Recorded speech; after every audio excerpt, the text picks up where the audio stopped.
and welcome. This is Ogtv News on the Hour. I'm Shemilori Makonju.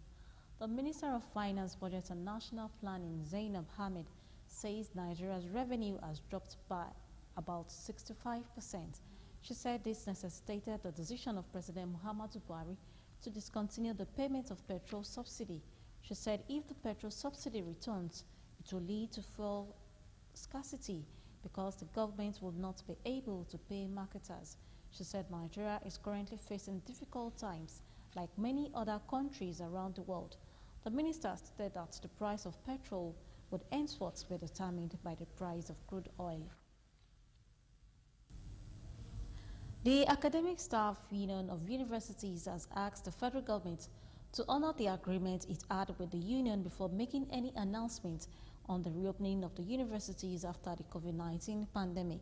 It added that it would unfold its next agenda if the federal government refused to negotiate the 2009 agreement signed by both parties. Speaking at a town meeting at the African Hall, the University of Ilorin, the ASU National President, Professor Biodun Ogunyemi, however, declined to reveal the agenda.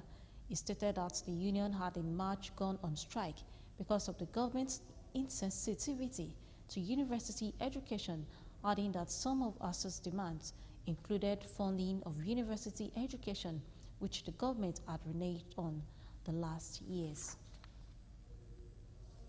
Suspected kidnappers have attacked 2 bus loads of Federal Road Safety Corps officials at Wudaje Junction, Toto local government area of Nasarawa State, early Monday morning, killing 2 officials and abducting 10 others.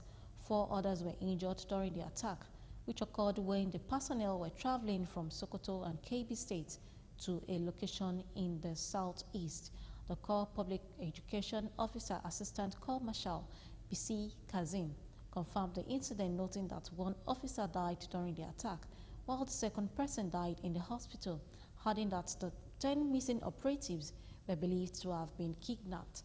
The Corps Marshal Boboye Oyeyemi urged the staff not to be deterred by the unfortunate incident, assuring that the abducted officials would be rescued. The number of incidents of violence against journalists covering protests across the world has risen sharply, with police and security forces the main culprit, the United Nations Cultural Agency said on Monday. UNESCO said it had counted 21 protests between January and June of this year, where journalists were attacked, arrested, or killed. The organization, whose role includes monitoring media developments, said in a report, the spike came as part of a wide upward trend in the use of unlawful force by police and security forces over the last 5 years. According to UNESCO, which investigated protests in 65 countries for the report, at least 10 journalists were killed during protests between 2015 and mid-2020, when there were 125 instances of attacks on or arrest of reporters. The reporters who died on the job worked in Syria, Mexico, Israel, Nicaragua, Northern Ireland, Nigeria, and Iraq. Israel is to impose a new national lockdown to contain the spread of coronavirus, with tough restrictions coming into effect on Jewish New Year.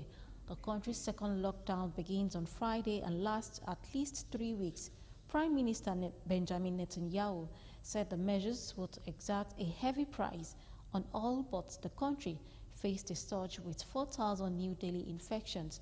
A minister has resigned to protest against the restrictions that overlap with important Jewish festivals. He also threatened to pull his party out of the governing coalition. The country has seen 1,108 deaths from COVID-19 and more than 153,000 confirmed infections, according to a global tally kept by U.S. University Johns Hopkins. Thank you so much for watching, and do have a lovely day. Bye for now.